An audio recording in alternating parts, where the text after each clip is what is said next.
Sangit Kumar Ragi ji. Recording in progress.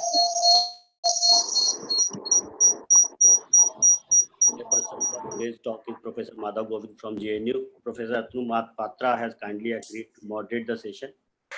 Professor Atanu Mahapatra is currently professor in Center for Diaspora Studies in Gujarat. And earlier he was associate professor in University Vadodara. Before that, he has taught in Moderator University and Indian Mass Communication in Delhi. So I would like to request Professor Atanu Mahapatra ji to moderate this session. Professor Atanu Mahapatra. Thank you, Dr. Swadesh. In fact, we are assembled here for a very pertinent and important topic to be debated upon, and academic for nation with its strong committed academicians across the country, because I have been a founding member as well since the beginning. I was also associated. I've seen in the last few years how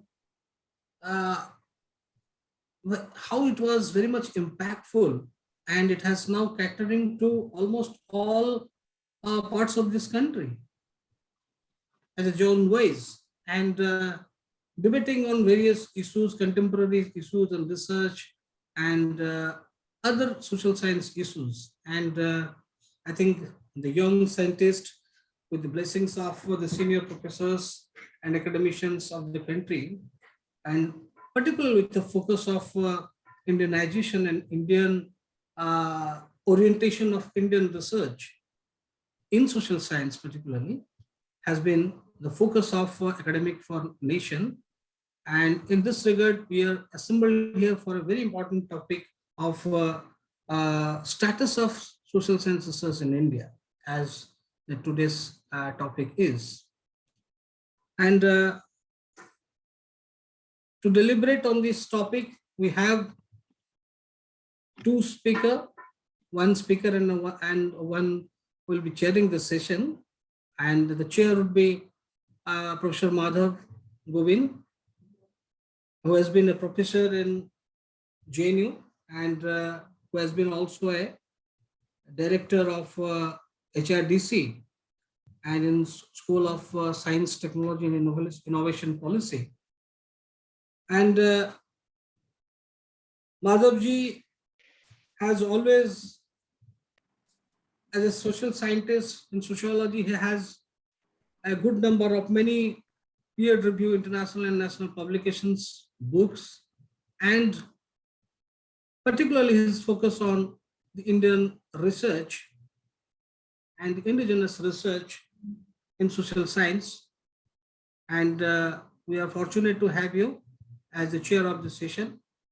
And second, the main chief speaker of the day is, as a well-known figure, all of us know, and we, as a couple of minutes before we were discussing, is none other than Professor Sangit Ragi, who has been a, we always see him in the television debate, in the 9 p.m. prime time debate in various channels. Not only is a television, he comes and appears in the television channel debate, but also equally he is a prolific, I mean, not only a prolific orator, but also a very good expert and eminent social scientist in the country. Professor Ragi, presently head of the department in Department of Political Science in Delhi University, and who has authored many books. And more importantly, he is also the editor of one research journal called Indian Review, and have authored many research articles. And there is the CV is very long, sir, so I think I will cut it short. Not only he is a professor and head of the department, but also equally he is also chairman and board of members in many committees and schools, including all apex and statutory bodies of Government of India, and also in Minister of Education, also in the university. So I think the list will go on. So before we start, just let me bring to the notice that what we are going to discuss. As a common man understanding, research in common parlance refers to a search of knowledge, as the today's debate would be. One can also define research as a scientific and systematic research for pertinent information on a specific topic. Thus, it is an art of scientific investigation. And some people also consider research as a movement from known to unknown. Thus, I refer it as a voyage of discovery. Having said that, in this backdrop of such understanding of research in general terminology, I think the status of research in social science in India can be discussed through the focus of past trends to the present one that is emerging recently, the challenges and opportunities of the present day.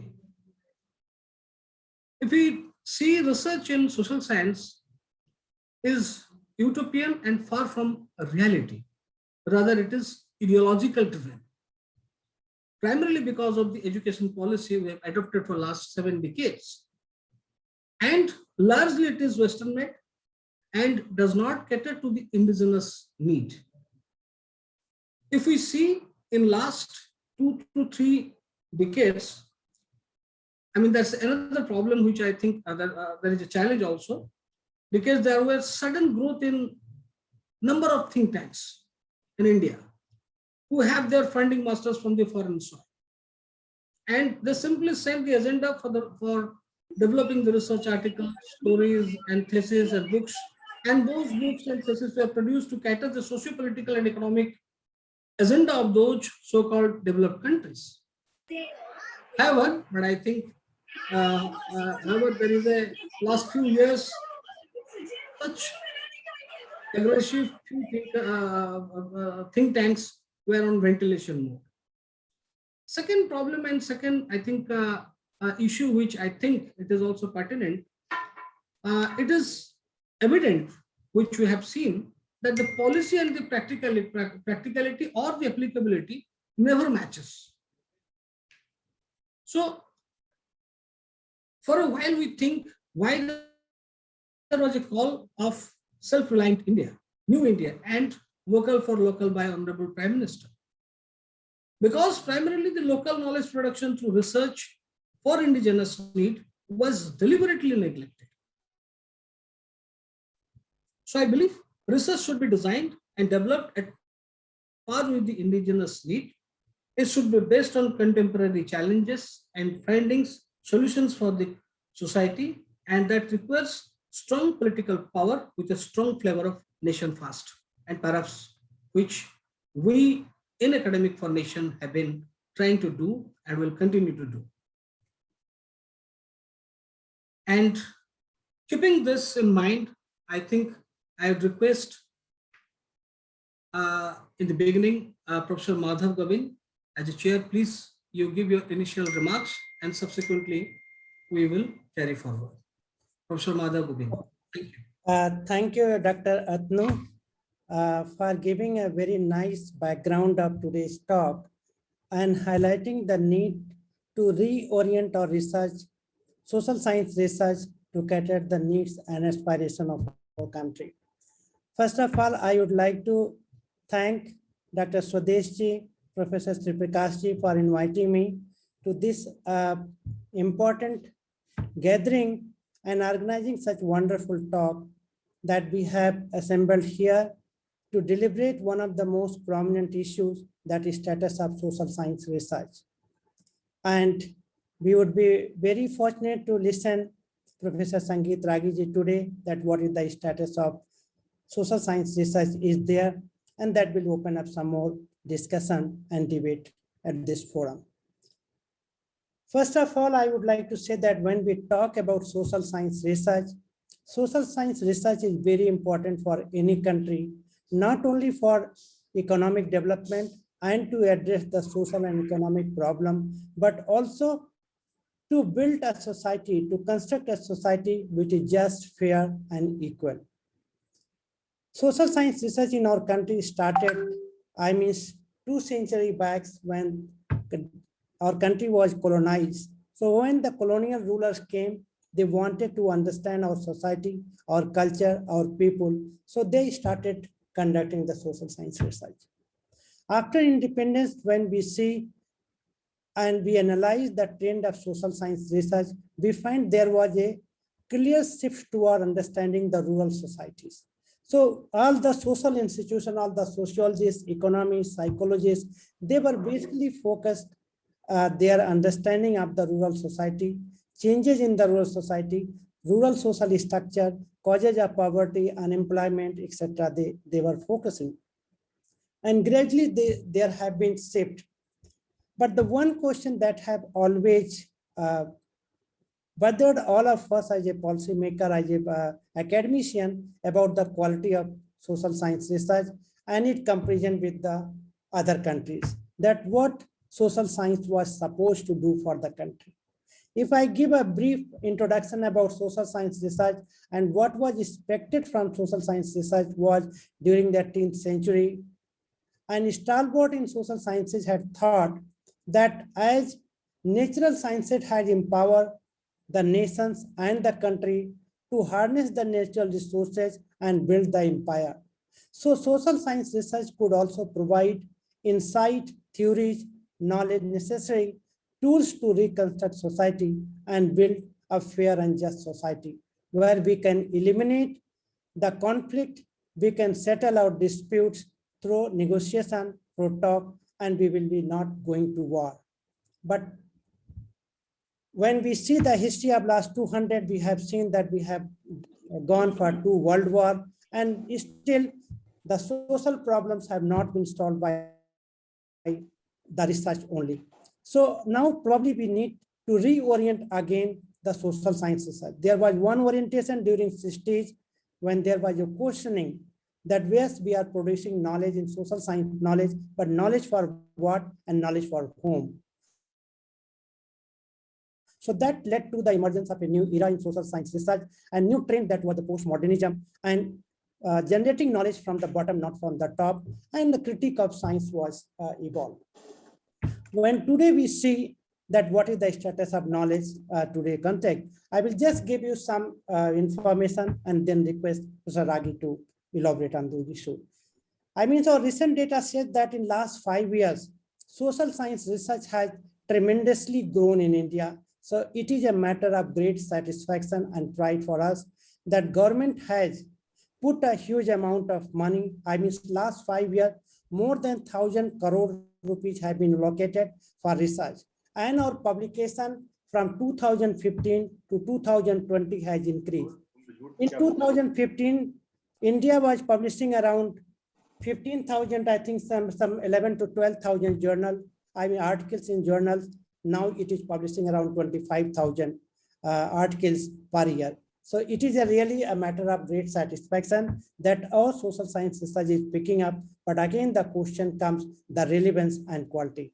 So with this brief introduction, I would now invite our distinguished speaker today, Professor Sangit Ragi, to deliberate, to dwell upon the status of social science research in India.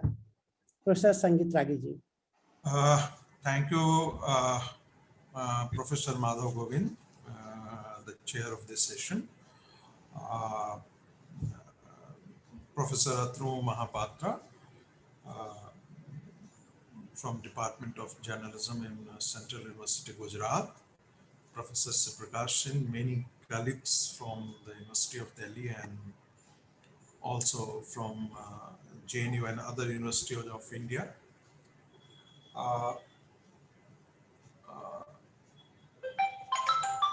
This is something, the issue which I have been very passionate about. And I must say that I have been associated with all these things for last so many years, for almost a decade.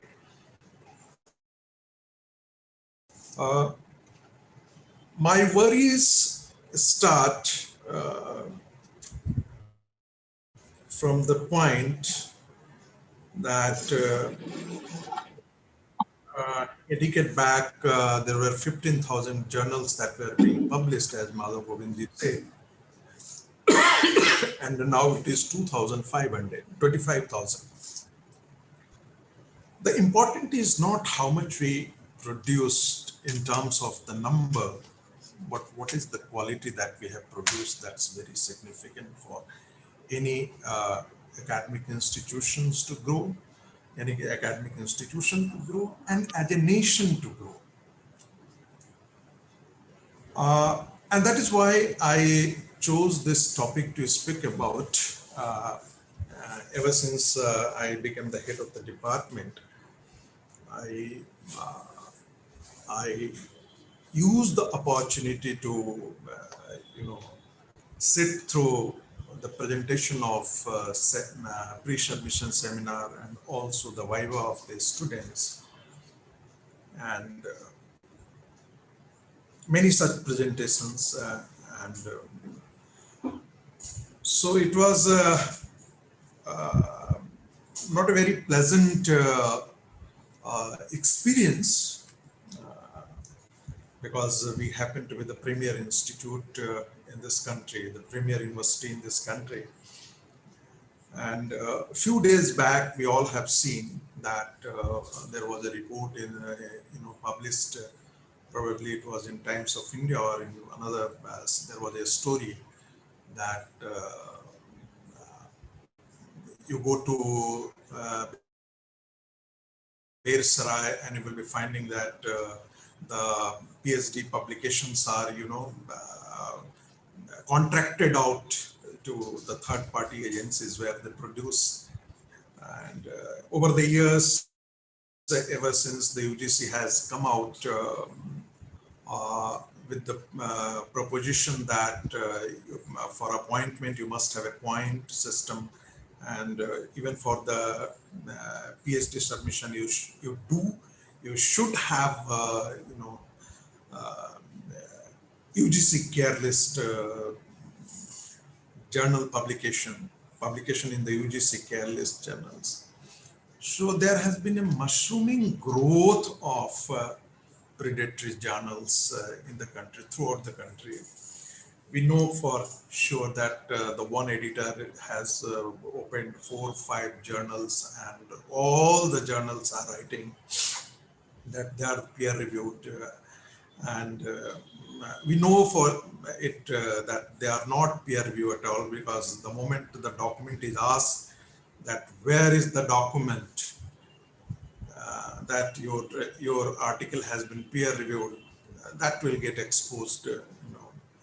So you know that this is a complete racket. I was talking to the UGC vice chairman who was looking after these things, and he was very upset with all these things going on. He tried to exclude such kind of predatory journals, and to a great extent the UGC has succeeded also. So these were some broad concerns that I had in mind. I think that we all have been talking about the creation of a knowledge society, and the education is going to play a very significant role in it. Any education system, must have 4 basic pillars. The education must make a good human being. Ultimately, this is the ultimate objective of any object. Secondly, the education must fulfill your basic needs. Like that means it is possible only when it is job oriented. And thirdly, the education must solve the problems of the society. And fourth, education is all about the knowledge creation. And here is the area which we are talking about. When I say knowledge creation, the universities should, I always have been talking about that the universities should be the breeding ground of ideas. What is happening today that it is the industry which is the breeding ground of ideas, and universities are following the industry. Rather than the reverse should have been the process of interaction between industry and the academic campuses or the university campuses in the country.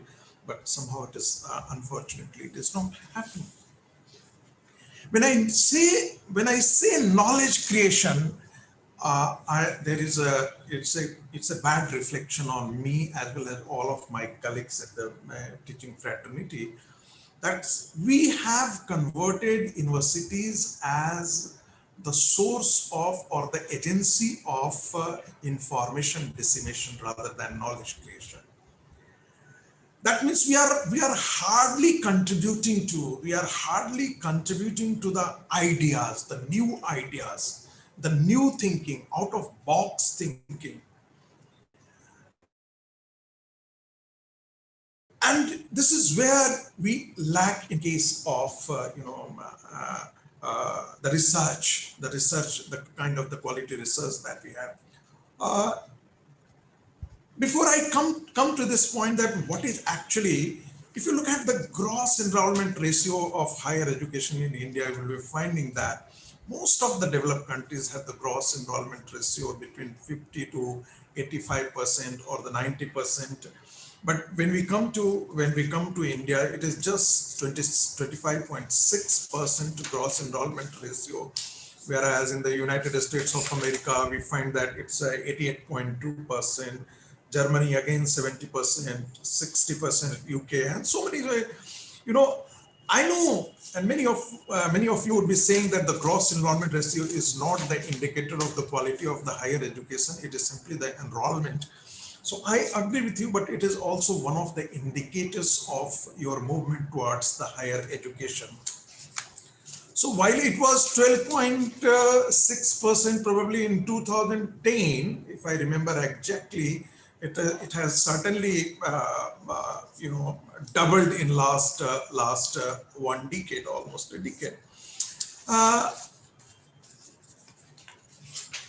If you look at the annual report of the University Grant Commission, you will be finding that when we have to when we used to compare between Bihar and Gujarat development models, then the Bihar used to say that it's a double digits, it's a 200% growth, but the base was so poor that the 200% means even if you have 2%, and if there is a growth of 4%, then there is a 100% growth. So here when we look at the UGC would always be comparing the base year. The base year is the 1951-52, when there were only 20 universities and 500 colleges in this country, and today they would be saying that we have 993 universities, 44,374 colleges, and more than over 11,000 standalone institutions as per the ASHE report of higher education on higher education in 2019. So they would be saying that there is a phenomenal growth, right? So there is a phenomenal growth of 182.6% increase in the enrollment, almost 54% increase in the degree awarding universities and institutes, and 88.75% times increase in the colleges of the universities. So if we look at the network system, we find that after United States of America and China, we are the third largest higher education networks in the world. Now, this is where the important questions. If you look at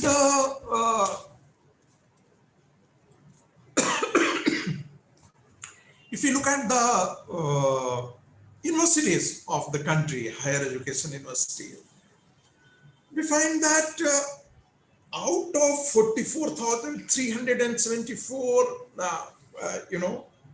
colleges, you find that 41,170 colleges are the affiliated colleges. They are not the constituent colleges. So you can understand which are these colleges are. We know that those who are associated with the higher education know it very well, that what is the status of the constituent colleges, they are run by the private bodies, and the system that do not follow the salary structure, proper salary structure, underpaid staff. There is no quality control as such, but they are awarding the degrees. They run the colleges, and more importantly, when we look at these universities, I mentioned all these things for simple reason. I just wanted to give you a glimpse of the situation. And glimpse of the situation because my talk is limited to the researches in the social sciences. And when we look at the social sciences researches, I am looking at primarily the quality of the PhD production in this country, the PhD manuscript in this country, the MPhil research dissertation in this country. So if you look at, and that too, particularly in the social sciences, I'm not covering even the women studies, not even the social work or the media studies. So if you look at the social sciences, particularly history, political science, and sociology, out of 40,000 PhD work that we produce, which is almost half of the American universities, the data is over 80,000 production of the PhD in United States of America. There are 2,500 universities in the United States of America. Of course, the network of the United States American universities is small. They are also in a small campuses. They are deemed universities, so many deemed universities. We also have come out. But, the total, I'm talking about the data of 2019 ASHE report. This is a portal which the government of India has plotted, particularly the Ministry of Higher Education has plotted to record the, status of the higher education in this country. So we have 4,759 PhD that we produced in 2018 in this country. Now, the important is that this is just almost 10%, above 10% share in the entire knowledge creation of this country, because 30,000 or over 30,000 are either in the management science or in the science, core science area, or and there has been again DC report that there has been more and more enrollment with the sciences and less enrollment with the social sciences. This is a global trend, but it is far more acute in case of India. And look, this even this out of this 4,759 PhDs, you find that a major chunk is being produced by the private universities. So I was just looking at the statistics and the growth of the private universities in this country and the affiliated colleges. It is really amazing. In Uttar Pradesh, you have 59, colleges, and if you look at the affiliated colleges, they are 7,753. If you look at Maharashtra, then 163 constituent colleges and 4,421. This is also the pace of the rise of, even if you go to Andhra, you will be finding, you go to Karnataka, 126 colleges in the government sector, government constituent colleges, and 3,984 colleges that are the constituent colleges. If you look at the deemed university, again, the growth has been, the private universities, we find that this is mushrooming, not only in Uttar Pradesh, in Maharashtra, in Karnataka, in Tamil Nadu, even in Gujarat. These are the, the clusters which are emerging, with new private universities they are going up and up, So this is where that we map up, if we look at, we map up the data, then there is almost a convergence and consensus on some points that there has been a very poor quality of production of the PhD in this country. This is something which is not very new to those who have been in this academics. They know it very well, the kind of and how do we produce the PhD. I'm simply stating the fact which you all probably know, that the publication of the PhD work is very poor. That is only 0.4% of the total top 10% of the publication in the world. So this is a very pathetic condition. It is less than this, in the social sciences. Again, in the peer-reviewed journals, again, I will be coming to this question that the Canvas questionnaire was used long back in 2010, in which I used the study of Patna University, Kota Open University, Jamia, and Delhi University. Then I found that different statistics for different, but over the average was that over 73% in 2010 didn't know about the peer-reviewed journal at all. That means those who were associated with the publication and the PhD work were unaware of the fact of that. What is the peer review? What is the peer review process? How does it happen? What is done? What are the processes involved in it? They were not at all, aware of this fact. And this, we also have come to know that there is a journal, that is the journal that is published by Indian Universities, Indian Association of Indian Universities. That is that it has a headquarter at ITO, which published University News Journal. So you can also see the entire descriptive report in volume 28, 48 and number 28. Why this situation is the university, who are the stakeholders? The University Grant Commission as the monitoring body. Second is the university, we the teachers, and their students. We are the three stakeholders. And fourth, the government. I don't hold government responsible for the poor quality of the production of the PhD at all. Because the point is that whatever the money is being, pumped in the universities, the important point is that are we using the money to the best of, to the best of our efficiency, to the best of our knowledge capacity? Are we doing it at all? Are we giving serious thought to it at all? That's a very important question. So Mungekar committee had, discussed in detail that, and all the UGC documents, if you that 2010 onwards, you will be finding that the annual report of the UGC comes out every year.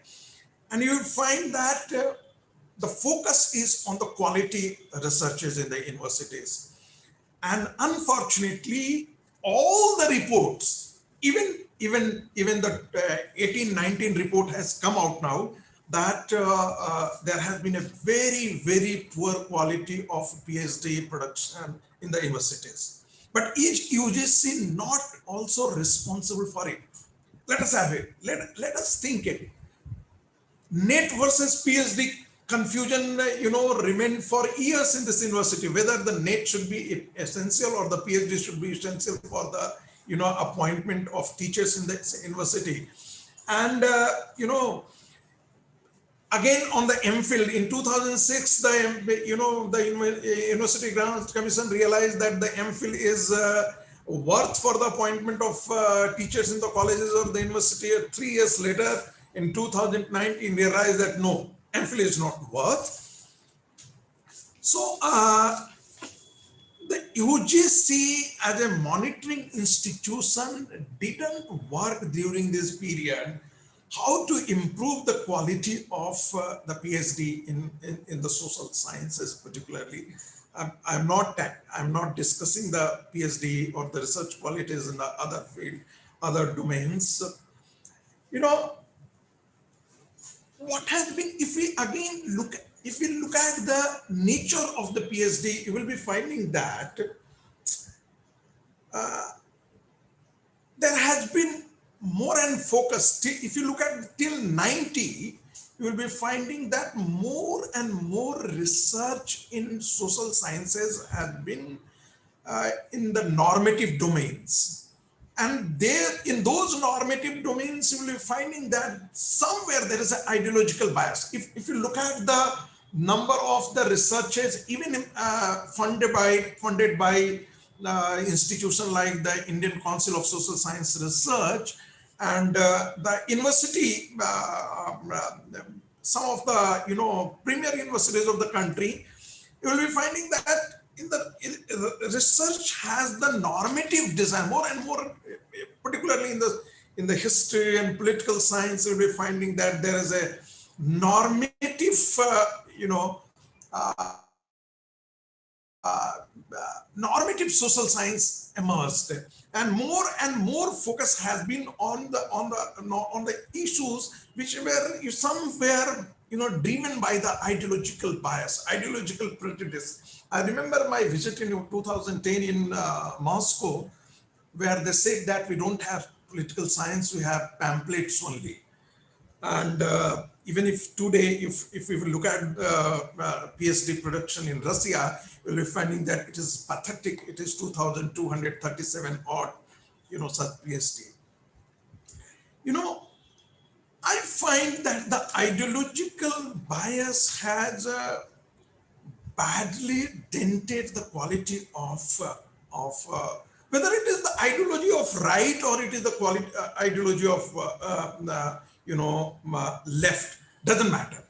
What ideology is that ideology fixes a parameters for you. Every ideology had its own vocabularies. It has its own jargons, and when you are cultivated and nurtured in a certain set of ideology or certain ideology, you do not come out of it. So I never have come across any PhD research, almost 46, 47 research, PhD presentation or MPhil presentation I went through in last couple of months.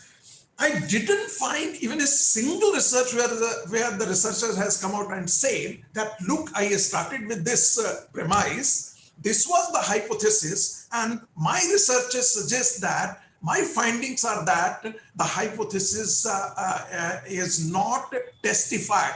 That means every hypothesis has been, justified in the research towards the end.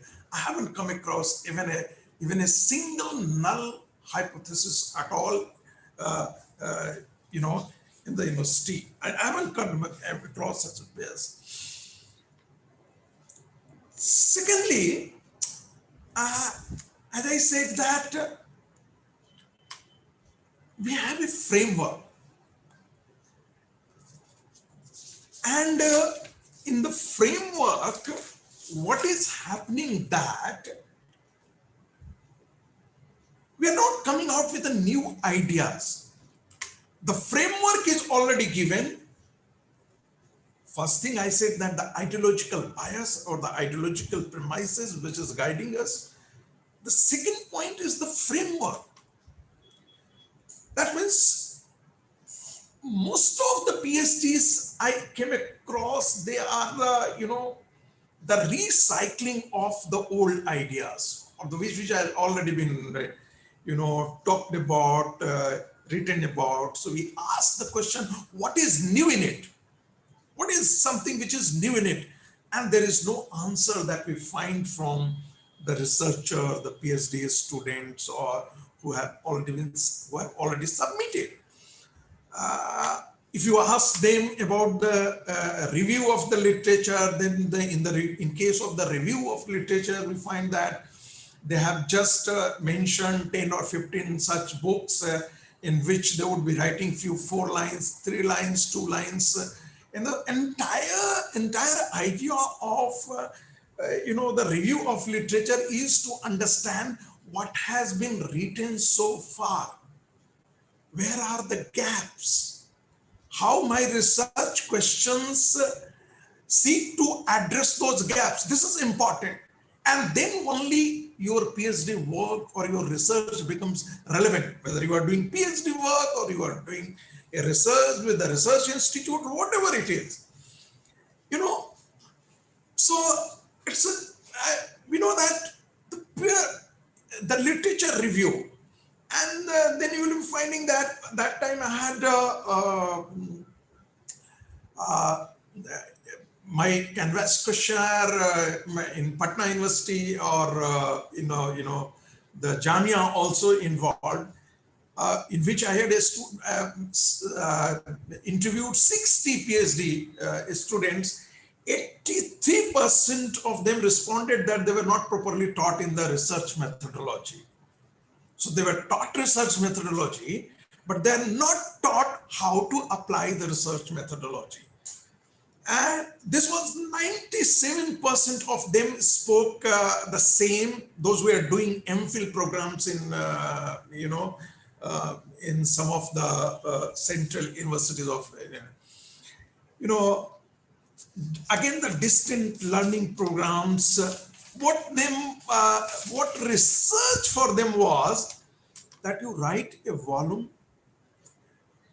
comprising of 200 pages, 300 pages, which should have a hypothesis, which should have a research questions, and the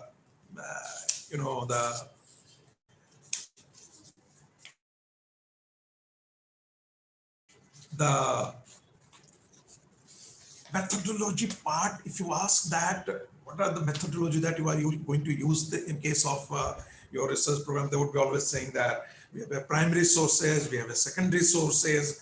Then you further probe them and ask them where you are using them. Then they would be saying that there will be a content analysis. Then there would be the use of the statistical tools. Then again further probe the students. Then you will find that they are not in position to speak out what they actually want to do.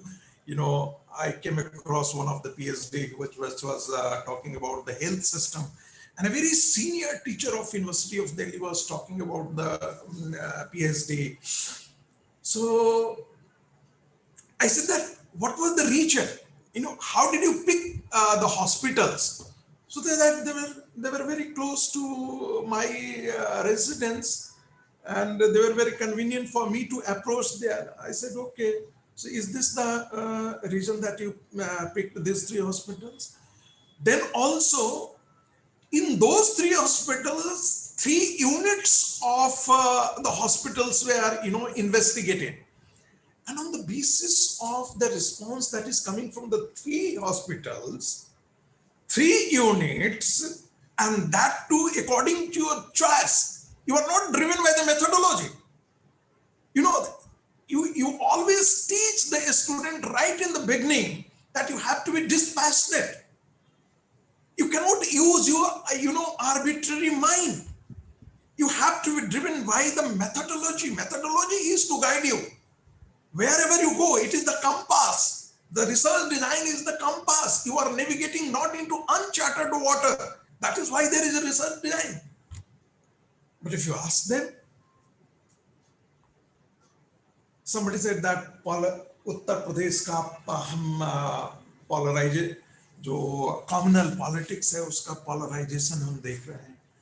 अरे भाई देख रहे हैं तो कितने का देख रहे हैं, क्या क्या फैक्टर्स है, वेरिएबल्स फैक्टर्स क्या क्या है, किन किन फैक्टर्स को आपने लिया है, कौन कौन सा एरिया लिया है, आपने एरिया का चुनाव किया कैसे किया है।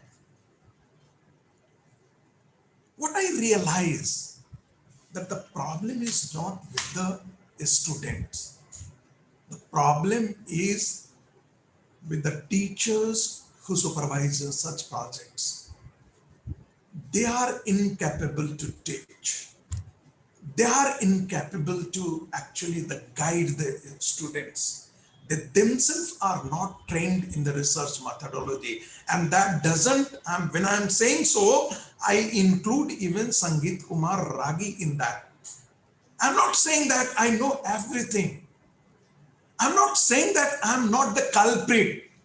I'm just talking about the social science. So please don't take it that way that look, this man is preaching. I'm not preaching. I'm just explaining to you that what is the social science reality today. You know, so what happened that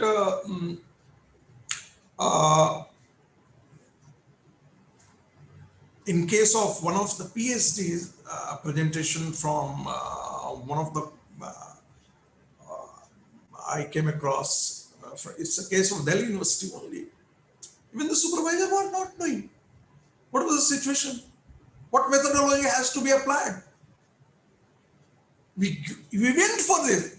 I asked the question was that you have already supervised a PhD, so what was the title of the project? So say, the supervisor said, I won't be revealing the name and the gender because it may go out. So I asked that,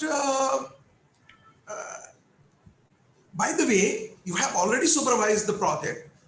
So tell me as a student, which methodology you will be using in case of this title to study. And to surprise of many of us professors from the department,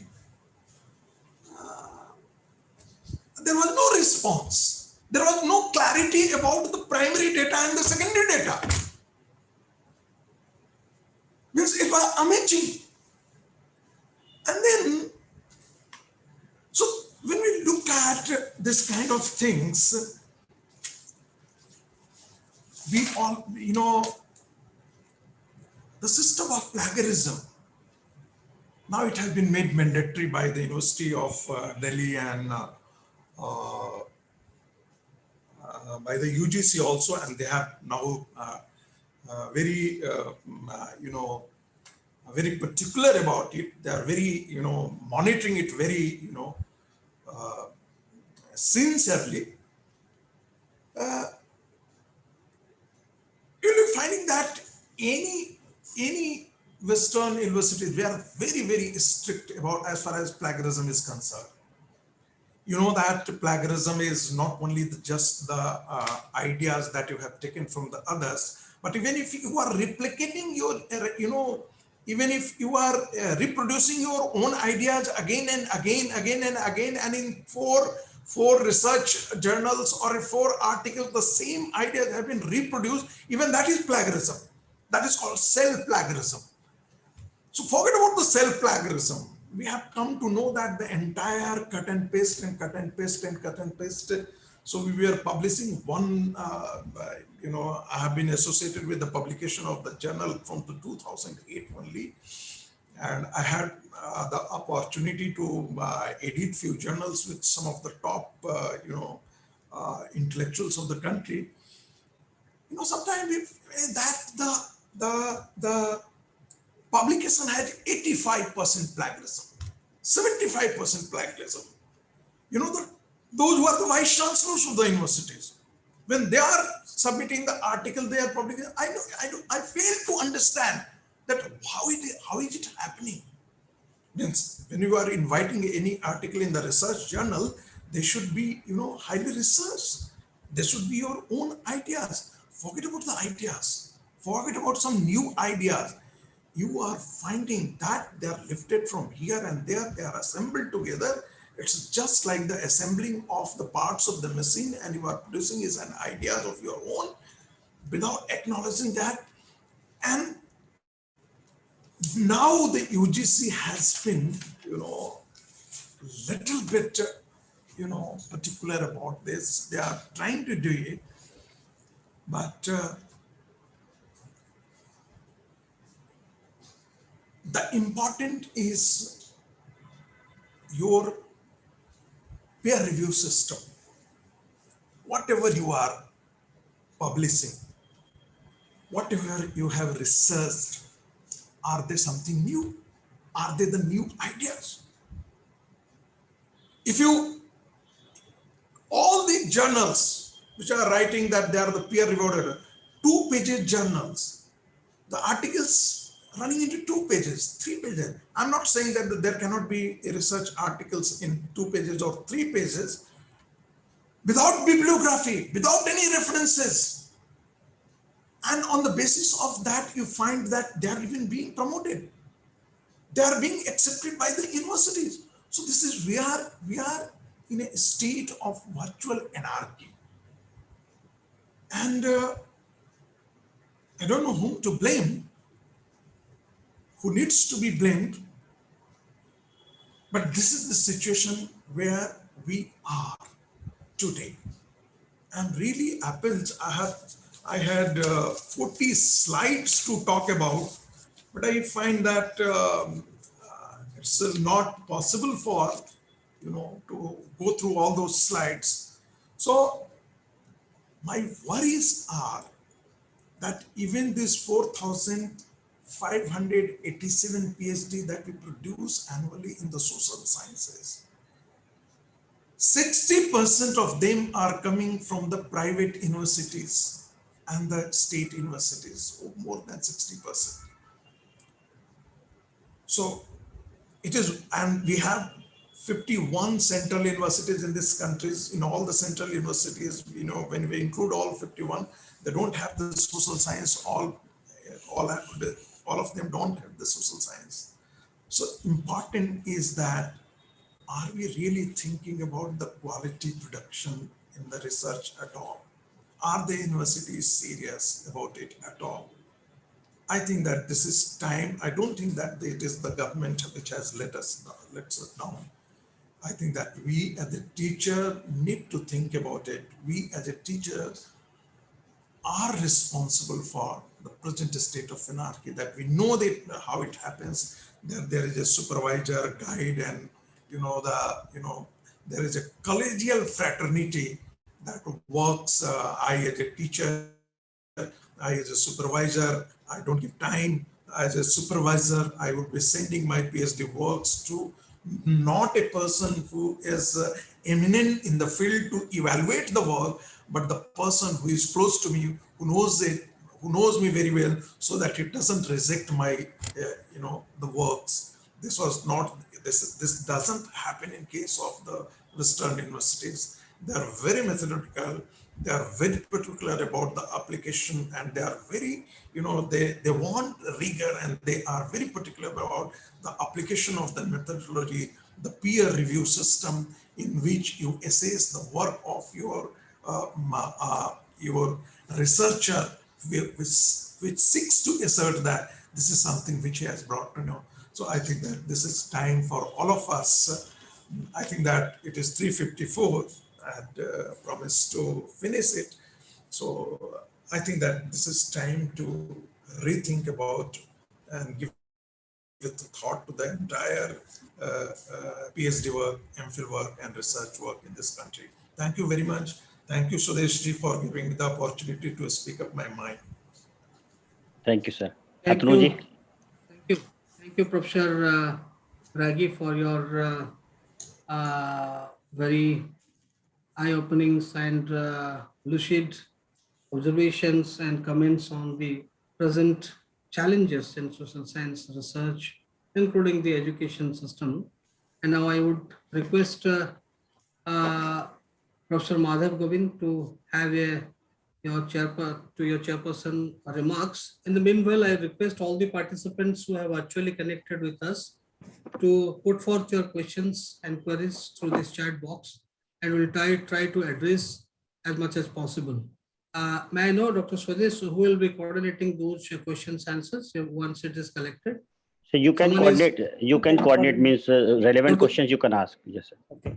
Yeah. So go through this. let me give my remarks. In fact, Professor Ragi has very nicely summarized the entire status of the social science research, and he touched almost every aspect, starting from PhD research to publication level. And he also talked about how the mushrooming of private universities, and PhD from these universities are diluting the standards of our PhD, and how as a professionals, as a academicians, we also have the responsibility. The one point that he always highlighted the quality of the research or quality of our publication. But the question again comes that what are the parameters to measure the quality? When in the beginning, I said that social science research has expanded, almost doubled, it has doubled. So I said that in 2015, India was publishing 10,000 or 11,000 articles. Now today we are publishing 25,000 articles. So it is very objective to measure the quantitative terms, but how to measure it in qualitative terms?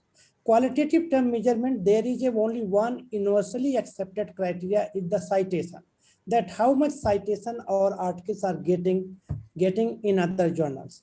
But the question is that is citation is the only criteria, or there are some other criteria through which we can measure. I have reviewed some other parameters, so I will just put forward some ideas. I mean, just for reflection. I think I got it from some other sources paper where other thinkers have also contemplated that citation is not the only criteria to assess the quality of a paper or quality of a publication. So what are those criteria? I think we can see the quality from two perspectives. One is the perspective from the user's perspective, those who are going to use that knowledge. And second, those who are producing those knowledge.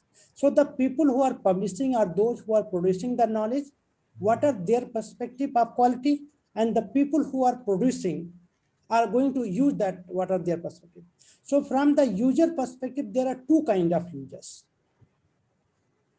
The first users are those who are looking for social science research to know the reality of the society so that they can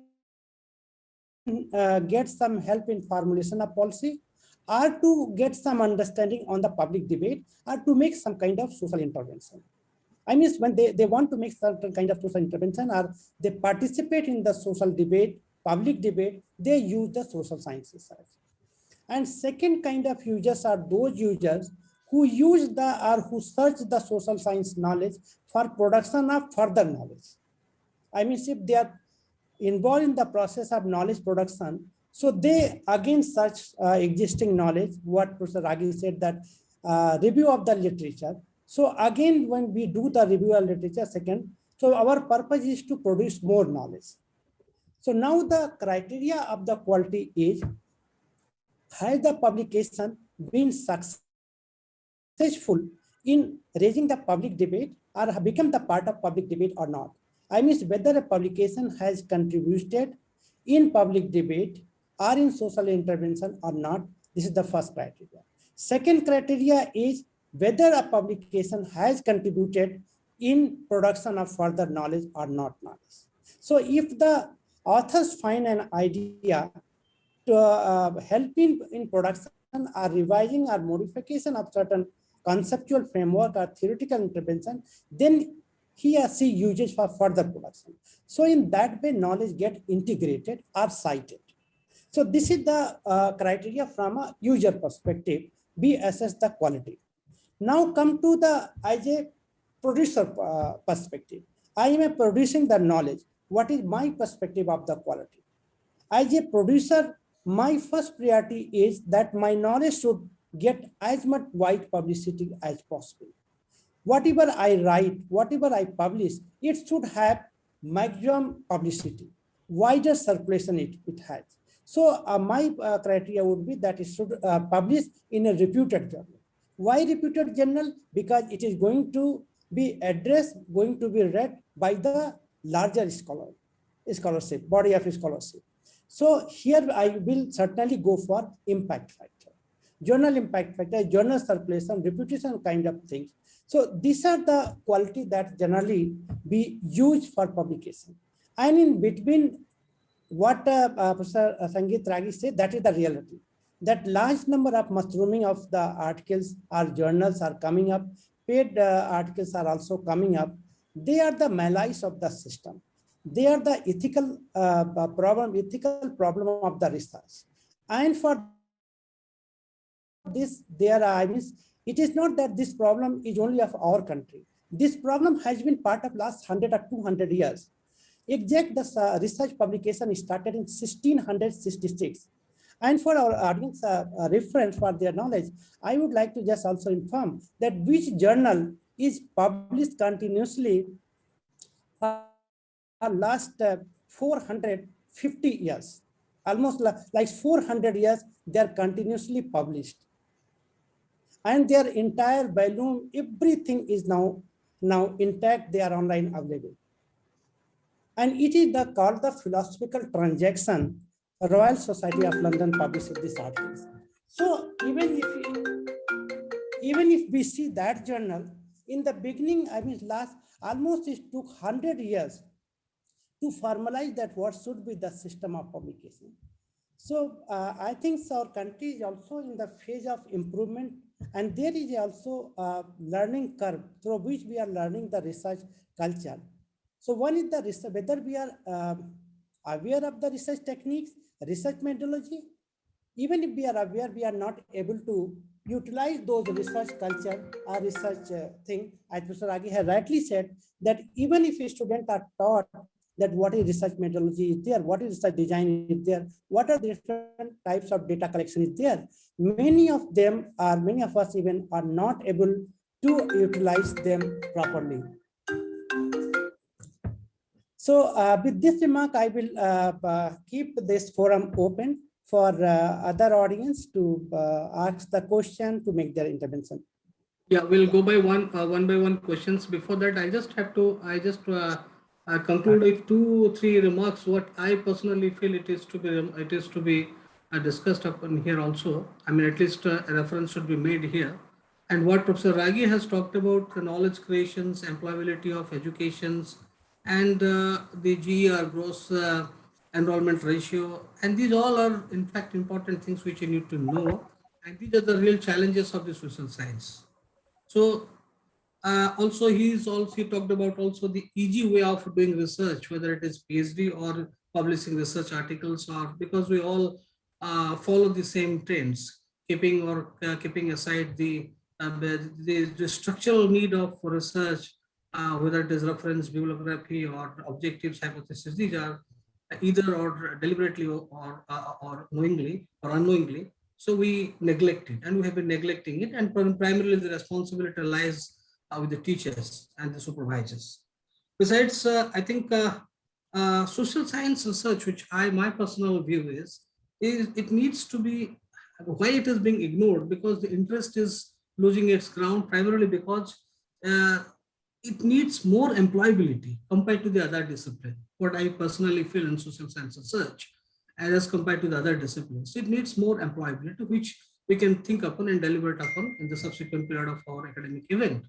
And second is, I think, but however, when in particularly in the new MEP 2020, there is a focus on multidisciplinary research with some vocational flavor, perhaps which will have some output in the coming years, and we'll see the positive results as well. Hope for the best. Secondly, and major concern, which I think, as we know, as a layman understanding, many approaches and objectives of research in general terms, all of us know. I mean, that is no need to discuss. What it is required to have more focus on exploratory and exploratory or formulative study, formulative research. Secondly, I think more and effective descriptive research will always have a value addition to social science research, which perhaps we often ignore it. And third point, which I want to raise it here, the specific focus on diagnostic nature of research in social science, and that will certainly strengthen the social science discipline in coming years ahead. So what we have been doing in social science research, primarily historical research, analytical research, evaluation research, assessment studies, some policy to be assessed and evaluation, and then we produce a PhD, or you write an article and build up a narratives, or you build up a counter narratives.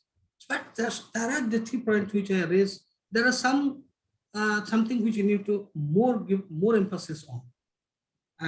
I think I should be, because I am not supposed to be give my chair remarks, but I think I should also share my views. Now, going ahead with this question and answer session, the first questions which I think from Professor Archana, she talks about one observation. We as supervisors are also approached by higher authority to approve thesis. If we don't approve, this is also demeaning and pathetic state of affairs.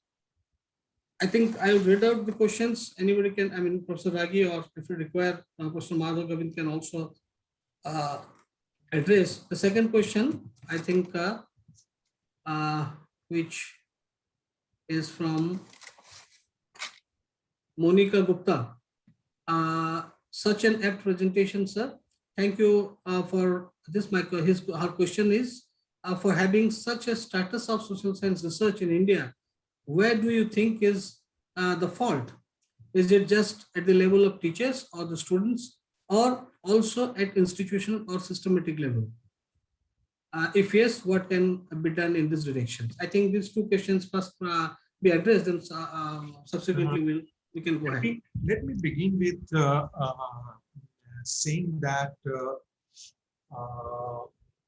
even the impact factors, as Professor Madhav Govind raised this issue, even the impact factor is not today. It is a contested, idea. That impact factor always talks about the quality of the citations in what sense, So you find that there are some online international journal which impact factor in the social sciences will be finding 7%, 6.4%, and when you look at the quality of the papers, then you find that how can it be possible? How is it possible? So I looked at one of the research journals which claimed to be the peer-reviewed journal, and I know that that's not a peer-reviewed journal. Atanu ji also knows, and every one of us know, is in a friend fraternity. The impact factor 4 point something like that. So, and if you look at the quality of the paper, then you need to so this is something which is again a contested idea, but certainly that gives you the indication. The second question, the second point that was raised by, I think that's a very apt remark by Professor Madhav. I think you raised about the how to judge the quality. So what is you just look at, and then I think that you would share my concern that do you find JNU or Delhi University, these are the premier institutes, Aligarh University, Hyderabad Usmania University, any such idea, conceptual framework the social scientists of this university produced, which has been implanted in the Western University as a beginning point for the research further, or something, the exploratory model, do you find that any ideas that is emerging from our universities? What is happening? Suppose that there is a postmodern thinking and the postmodern ideas that that is coming up in the Western universities. Somebody would be coming here. We will try to implant the same in our universities, right? suppose that the multiculturalism is talked about in the Canadian university, somebody talked about the multiculturalism in the Canada. We simply bringing those ideas and we implant it and we try to transmit the same idea to our, researcher. We seldom question that cannot work in case of India. Your understanding was entirely different. Our understanding is entirely different. So what is happening? That way, when we say that whether you are adding any value to the existing body of knowledge or not, that's the simple criteria. Whether you are adding some conceptual category or you are reinterpreting.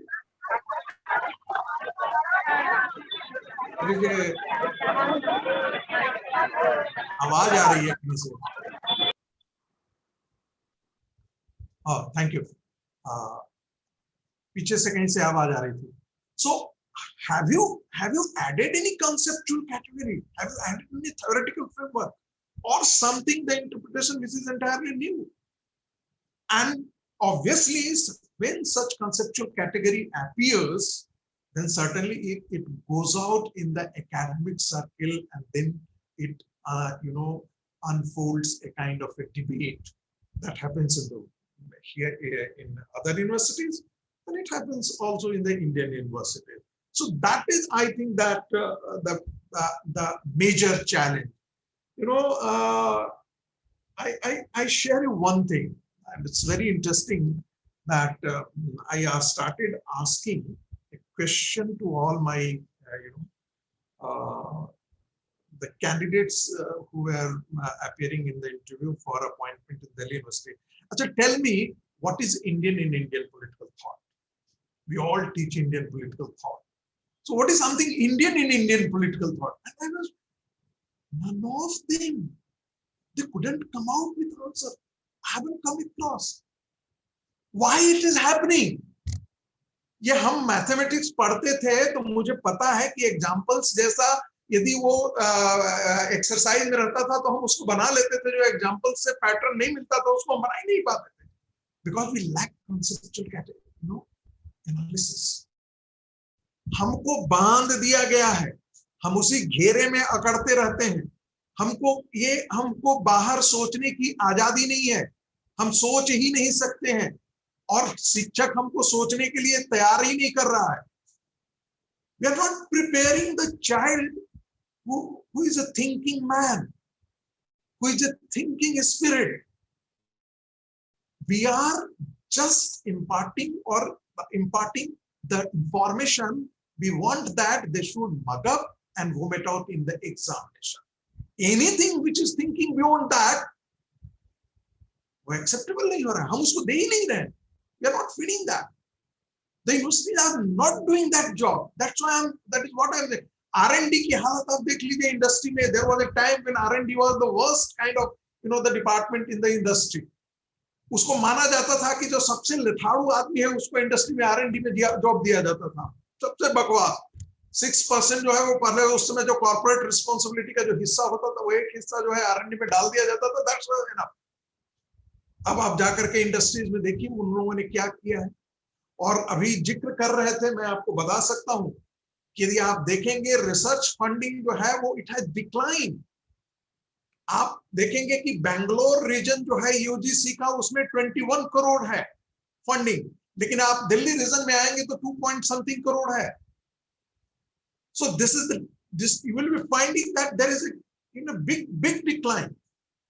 My point is that even if that is 2 point something crore, that is sufficient. What we have produced, what kind of things we are producing, that's very important to understand.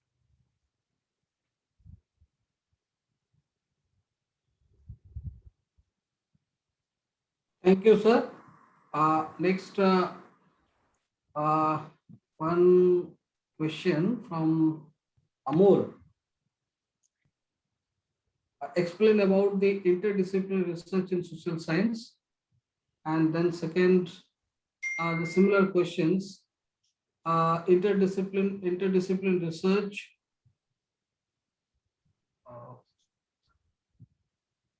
interdisciplinary research in social science by Amol Kumar. Then Nagamani, sir, interdisciplinary research collaboration in India is so poor. Most of the research works are not usable to society. What to do to improve the quality you have given, but still, what is university's perspective of role? I mean, talking about largely university's role in this direction. And these are the two similar questions. And then from Manoj, lack of research methodology in pre-PhD curriculum is a sign of worry. Once the researcher embarks research, they depend on their supervisor, and in situations where they do not find adequate support, they render to beg and borrow research. How can this situation be mitigated or overcome? Yeah, so these are the three related to interdisciplinary questions. Couple of things. First, let me begin with the interdisciplinary approach. Normally, the general understanding is that interdisciplinary means the uplift. If there is a application of the statistical tools or the economic aspects, then if there are mingling of 2 or 3 disciplines, then it becomes interdisciplinary. That's not the whole thing. In fact, the whole about all these methodologies, and I must confess that even I didn't know about before 2010. And I must pay my gratitude to my mentor, Professor Dinesh Singh, who taught me into this, who encouraged me to delve into this domain. When you transcend the boundary, that you are not limiting is to the political angle, right? Yeah, when you are using the sociological tools. Now I'm just saying that suppose that I'm talking about the riots, right? So I can have a case study of riots in Muzaffarnagar, but at the same time I can also use the sociological, the tools to generate the data. Earlier it was not. Earlier we look at from the perspective of the political science only. But when you are using the sociological tools, then you have a different story altogether. You can have the participatory observation method. You remain with them. You try to understand what is the psychology that is working. Then we have a psychoanalytical tools. Today we have a different models, different scales, psychoanalysis scales that we can use for that purpose. So the important is that how do are we trained in the or not? Second point, I would say that UGC has tried to do it, and that is why you will be finding that at the graduate level, we designed a course. I fortunately happened to be the chairman of that committee, and that committee constituted of 2-3 other professors. So we have designed that the research element should be introduced at the level of graduate only. Second point, if you look at research methodology, you will find that in the universities, हम अपने समय का बता रहे हैं, हम लोग बहुत चालाकी करते थे, यही कारण है कि हमारी भी बहुत पुअर ट्रेनिंग हुई थी। हम लोग जब दिल्ली यूनिवर्सिटी में थे तो हमारे यहाँ एक प्रोफेसर स्टैटिस्टिक्स डिपार्टमेंट के आते थे, वो रिसर्च मेथोडोलॉजी पढ़ाने आते थे।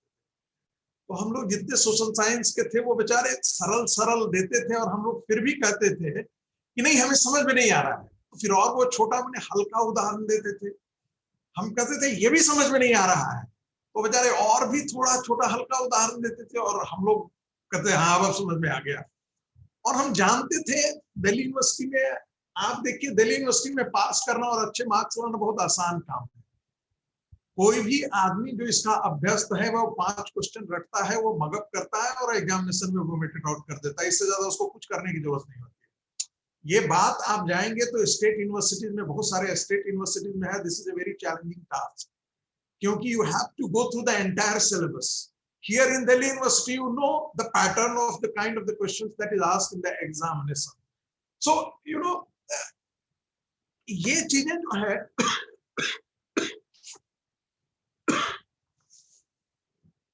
just a minute.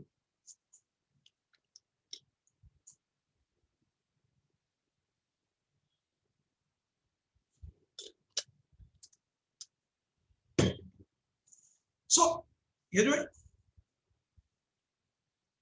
hello, I missed the second point which I was talking about. Delhi Hello. University. DU exam pattern you were discussing. हाँ, so उसको पता है कि उसको क्या करना है, 5 क्वेश्चन ये करना है, वो वही मगअप करता है, वो एग्जामिनेशन में जा करके वो प्रस्तुत कर देता है। तो नया सोचने के लिए वहां पर वो तैयार ही नहीं है, नया क्वेश्चन आता है, नया उसको उत्तर बनाने की जरूरत पड़ती है, तो वो तो आप उसको छोड़ ही दीजिए। मेरा ये कहना है कि जब हम hello, can you hear me? Yes, Yeah, sir. yeah. Yes, go ahead. So, जब हम ये बात करते हैं इंटरडिसिप्लिनैरिटी की, तो हमको ये भी देखना है कि हम अपनी बाउंड्री को ट्रांसेंड करके हम उसको हम स्टडी कर पाते हैं या नहीं कर पाते। दूसरा क्वेश्चन मुझे ध्यान में नहीं आ रहा है, and this requires a training of mind. Again and again I am taking Delhi university में हम लोग आई रिकलेक्ट कि हम लोग क्या करते थे कि हम लोग रिसर्च मेथोडोलॉजी आता था, हम लोग कहते थे हल्का क्वेश्चन दीजिएगा सर, मार्किंग हो जाता था, और हम लोग आनंद से 80% 90% लाते थे। लेकिन हमको ये सिखाया ही नहीं गया कि जो एम्पिरिकल टूल्स हैं उनको हमको यूज कैसे करना है। कोई यदि मान लिया जाए कि जैसे हमको पॉलिटिकल कल्चर अप्रोच अपनाना है, तो हम पॉलिटिकल कल्चर अप्रोच को हम वोटिंग बिहेवियर के स्टडी में हम कैसे इसको अप्लाई करें, हमको नहीं मालूम, बिल्कुल नहीं मालूम। हम पॉलिटिकल सिस्टम अप्रोच को कैसे अप्लाई करके कोई पॉलिटिकल फिनोमेना को कैसे इंटरप्रेट करें, हमको नहीं ट्रेन किया गया है। वैसे ही रिसर्च मेथोडोलॉजी की फिलॉसफी ऑफ रिसर्च तो हमको बताया जाता था, हमको नॉर्मेटिव फिलॉसफी के बारे में बहुत पढ़ाया जाता था, हमने कून भी पढ़ा, हमने कूनियन पैराडाइम भी पढ़ा, ये सारी फिलॉसफी ऑफ साइंस भी हमने पढ़ी। लेकिन इंपॉर्टेंट ये है कि हम फोकस्ड स्टडी ग्रुप कहाँ हम यूज करें, हम कैनवास क्वेश्चनायर कहाँ पर यूज करें, हम पार्टिसिपेटरी मेथड कहाँ पर यूज करना चाहिए, उसके डूज एंड डोंट्स क्या है, किन स्थितियों में हमको करना चाहिए। हमको सॉफ्टवेयर का प्रयोग करके हम अपने बच्चों को बताते हैं। अच्छा, एक बात बताओ, हमने बहुत सुना है स्टैंडर्ड डेविएशन, राइट? हम अपने बच्चों को बताते हैं, अरे भाई आपने कभी देखा है कि कोई गाड़ी पर आपने कोई बाइक चलाते हुए आपने कभी देखा होगा कि रास्ते पर कोई लहराता हुआ, अभी देखा था मैंने मेरठ एक्सप्रेस पे एक्सीडेंट करते हुए, आपने देखा होगा ऐसे ऐसे ऐसे ऐसे ऐसे ऐसे कोई लहराता है, और खास करके एक दूसरा अपोजिट जेंडर हो तो और भी लहराना शुरू कर देता है ऐसे ऐसे। हम स्टैंडर्ड डेविएशन में हम क्या करें, दो जो स्टूडेंट ऑफ द स्टैटिस्टिक्स, हम उनको पता है मीन, मीडियन, मोड, और उसके बाद हम जो फार्मूला निकाल के स्टैंडर्ड डेविएशन क्यों बता, क्योंकि जो हमारा एवरेज है उससे एक्स एक्सिस पर और वाई एक्सिस पे कितना डेविएट कर रहा है, इसी को हमको कैलकुलेट करना है। और हम क्यों करते हैं, किस समय हमको अप्लाई करना है, कोई वैसा एग्जाम्पल्स दे करके हमको ट्रेन किया गया है क्या माइंड, ये हमारी ट्रेनिंग नहीं है। और मैंने पता किया है कि ये शायद हम ही नहीं कर रहे हैं, बाकी और ये इसीलिए social science researchers, I am telling you that in IITs they are doing better.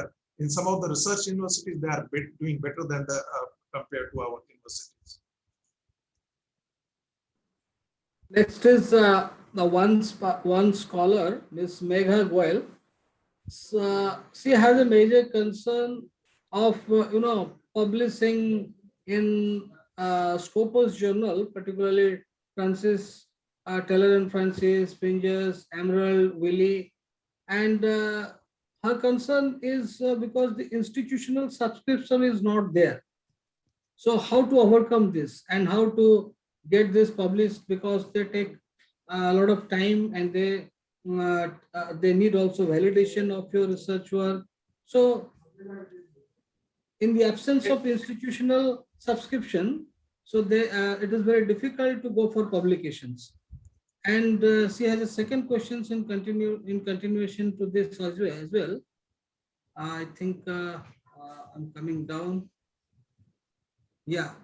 Then she also wants to know about the recruitment of assistant professor in big central universities and institutions.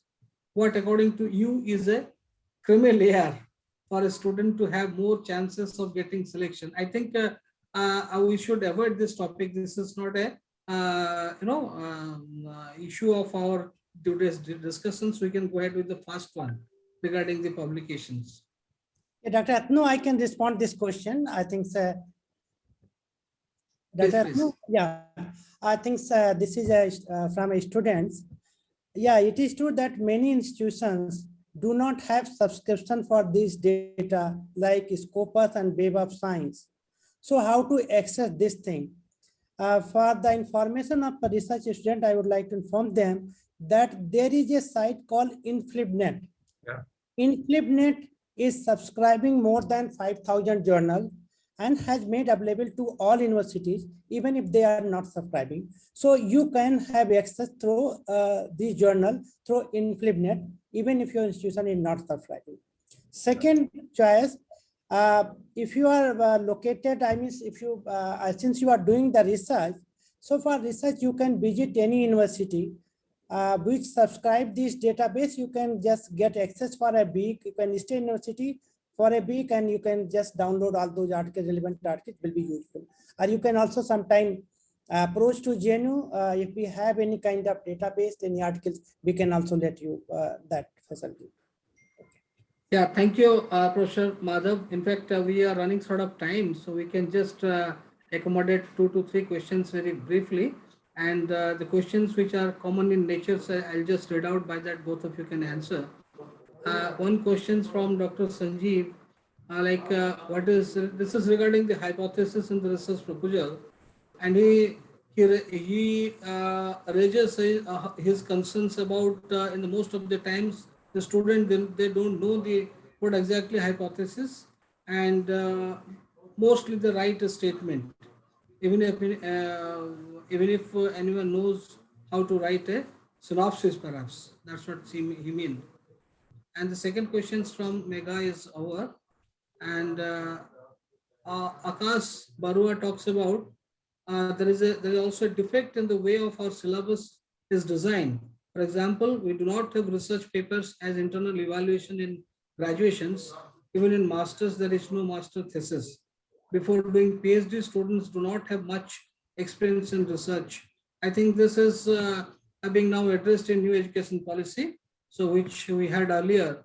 I mean, most of the universities that do not have master thesis and also in the graduation level, but in new education policy for NEP 2020, so in the second year of master's programs, under project, the research has been focused. I think that can be addressed also. And there is a question from Archana, Professor Archana, how to stop politicization of academicians so far as registration, award of thesis and publication of articles are concerned. I think these couple of questions can be addressed by either Professor Ragi or Professor Madhav. I think that the last question was not academic question, so I won't like to answer that question. How to avoid politicization? I don't think that this is an academic question at all.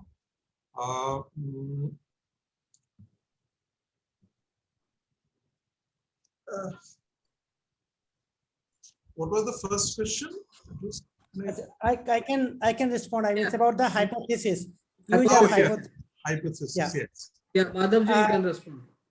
Yeah, you know, first we have to understand that in all research, it is not necessary to write the hypothesis. Hypothesis only written when you have the why type of question or you have a experimental research design. Since in social sciences, we do not have experimental research design, but we have 3 kinds of research question. One is the what kind of research question, why kind of research question, and how type of research question. So if there are the question why type of question, that why something is happening, why people are poor or why people are unemployed, then probably you need and you must need a hypothesis. And hypothesis should emanate from the literature. It should not be your own opinion or your own guess. It should emanate from the literature review, that what earlier literature has said about why there is unemployment. So there are some hypotheses, people have already discussed it. Now you go and test whether they are the true reason or some other reason has also come up. Let me add to this. Right. Let me add to what Professor Madhav said. Look, I asked my student that what are the questions that you have in your mind? The first thing is that what are the questions that is intriguing you, that is vexing you?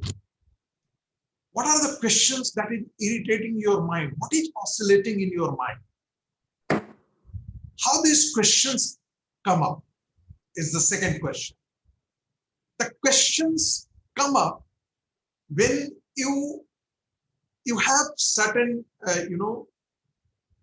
issue on which you have studied some literature, right?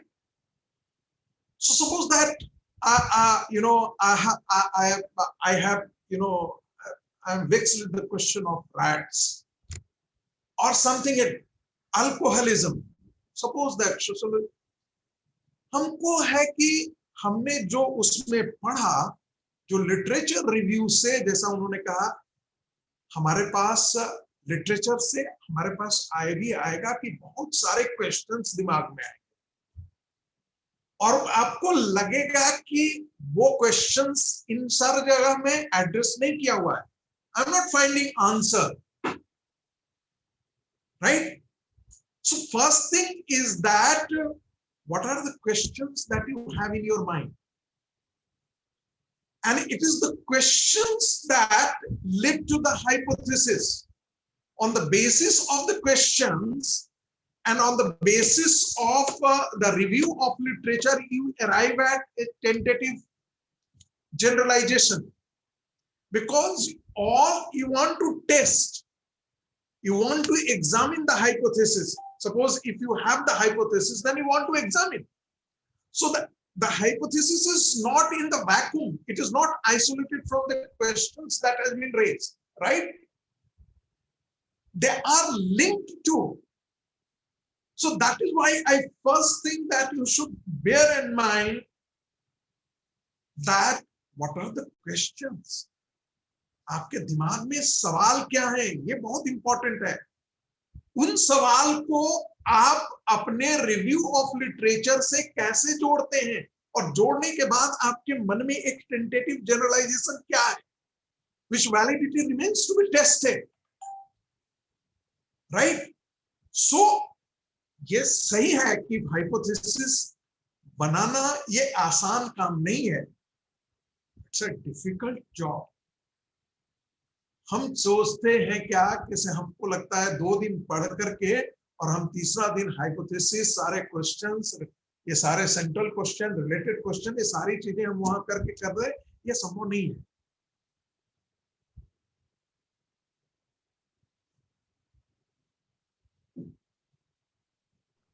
Thank you, sir. There is one question from a perhaps a teacher who is a biologist. I am just missed out. He is a biologist and he is curious to know how he can work with social scientists, being a biologist. And he is also equally worried about the poor extension of scientific research to the common populations. And instead, he or she is suggesting science communication may be an area of which needs to be explored, where social scientists and scientists, applied science, scientists can work together. So, please. Okay. Do I repeat the question? Yeah, please repeat the question. I have In started. fact, I have started receiving call one from. participant, so who is a biologist, Yeah. and he is curious to know how can he work with social scientists. He being a biologist worried about poor extension of scientific research to the common populations. At the same time, he also suggests science communication may be an area which needs to be explored where social scientists and scientists can work together. The first part is the question, second part is the suggestion. Yeah, I think that there are so many policy issues where you can do, even on the environmental issues, both the social scientists and the biologists can come together and they can share their experiences. We can share our methodologies. It's not that we go in isolation from each other, but we complement each other. Suppose that we are talking about the forest degradation or something like that, the rehabilitation program in the remote area in the forest. So the biologists or even the scientists, those who are in the pure science and the social scientists, both can come together. And in Delhi University, that's why, at undergraduate level, let me tell you that we started in 2014. So transdisciplinarity, the idea of transdisciplinarity in a collective exercise in which there were teachers from the science, physics, chemistry, and then political science and sociology, all having a group of 10, and they're doing the exercise, the research design together. Somebody is bringing in the scientific tools, somebody is bringing the mathematical tools to explain the phenomenon. We all know that, the great physicist, the Einstein, E is equal to mc square. He didn't design it in the laboratory, but it came through the mathematical formulations. So there are, there are so many in the cyber laws, in the cyberspace, in the privacy. We need some people from the science background who can train our students. They can come together, and the political scientists and the cyber scientists can come together and work on this in the policy science and the privacy domains, the freedom of individuals, and the privacy of individuals, which become the core part of the political science. Yeah, I will just make a little more addition to what Professor Ragi has said. What are the relationship between science and social science? There is a domain, well-established domain called public understanding of science. So biologists and sociologists or social scientists can work in disseminating the ideas of science in the societies. And why public understanding of science is important? Because science affects each one's life. It affects our life, it affects our policies. And so it is important that public should know that what is science is there and what biologists are doing. Second thing, if your research involves some kind of adoption of those technology, those ideas, so you have to take care of that, how social sensitivities are important in understanding of your biological science. I am giving two examples. Probably that will make you why social scientist intervention or collaboration is important for biologists, for life sciences. One example, recently when this corona vaccine was developed, and there was a rumor that there is a cough serum is used for manufacturing of vaccine. So cough serum means it is some kind of killing the cow and taking out the serum and then it is used. Then scientists came out with the clarification that it is not, there is no such ingredient is used. And even if it is used, it is for attenuation of the viruses. So this kind of cultural sensitivity is needed, that when you are developing a technology, developing a solution, that how it will be received in the society is important. Second, I'm giving an example. When Professor Ashish Datta, one of the topmost biologists in the country, he developed a potato by inserting pig genes in the potato. And by doing this thing, he said that potato will be a protein rich. So he put the animal gene in the potato, so that potato is a carbohydrate plus protein rich. It became a good diet. But it was not acceptable in the society because it was against the ethics of the vegetarian people. So when the scientists are designing any such kind of things, it become a problematic and become a difficult in diffusion in the society or adoption in the society. So in this way, I think social scientists and biologists can collaborate to make their science more successful in the society. I think Professor Madhav Govind has rightly pointed out the relationship between the social science and the applied science. In fact, you take a look at the exam. Recently, you have a couple of examples. For instance, during this COVID-19 pandemic, who would identify this, how the fatal the disease is, how much it is the contagious, how much it is it can spread, and how much the what do you call the mortality rate is, what are the do's and don'ts. It is only the society, it is only within the society, and surely because the communication is a major aspect whereby you can intervene. So in the policy intervention, you need social science for dissemination of information effectively. And as far as communication is concerned, I think as a matter of principle, media or communications inform and educate us. So whatever the disease, whatever the outcome of the science, it needs to be disseminated to the general public for change in knowledge, gain in knowledge, and change in attitude and practice. So to change the knowledge, attitude, and practice, of course, communication, which is a byproduct of social science. So that always has a symbiotic relationship with applied sciences. This is rightly pointed out, and I think we will take up the last questions from Atanu. Can I answer a little bit? Let me answer this way. Let me answer to the biologist that decision making is something which is very important and crucial in the policy sciences, right? So suppose that we need widening of a road where we find that there are 500 or 600 trees that has to be cleared, right? So the important is that now a political scientist cannot alone contribute to this, because there you